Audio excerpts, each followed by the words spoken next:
এটি হচ্ছে কিশোরগঞ্জের বিখ্যাত পাগলা মসজিদ। মসজিদের পাশের ছোট্ট একটি লেক কচুরিপানায় ভরে গেছে। এটি পরিষ্কার করার কোনো উদ্যোগ বোধ হয় কেউ নেয় না। এ হচ্ছে মসজিদের উত্তর পাশের অংশ।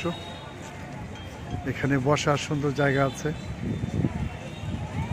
দোতলা, তিনতলা, ছাদ।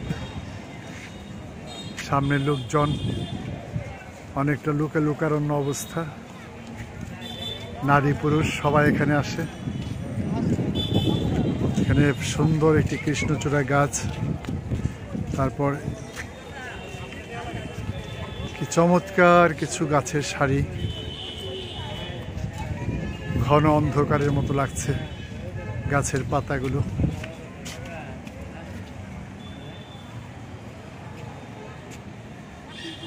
যে কৃষ্ণচূড়া গাছের কথা বলছিলাম, মেঘাচ্ছন্ন আকাশ, এই কৃষ্ণচূড়া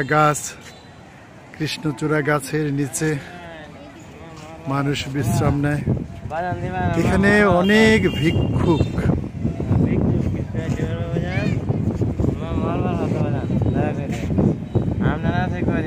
বাড়ি কোথায়? এখানে কয়দিন আসেন? কয় টাকা করে পাওয়া যায় আসলে?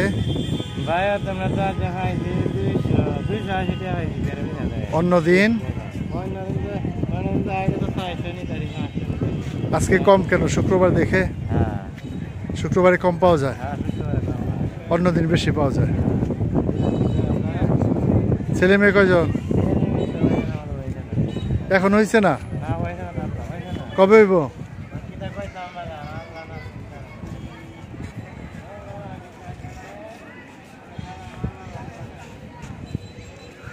প্রিয় দর্শক, আমরা চলে যাচ্ছি। অনেকক্ষণ ছিলাম এখানে। সুপ্রিয় দর্শক, আমরা এসেছি কিশোরগঞ্জের পাগলা মসজিদে। আপনারা দেখতে পাচ্ছেন মেঘাচ্ছন্ন আকাশ, এর মধ্যেও অনেক লোকজন এখানে। শহরের এক কোণে রাস্তার পাশে এই বিখ্যাত পাগলা মসজিদ।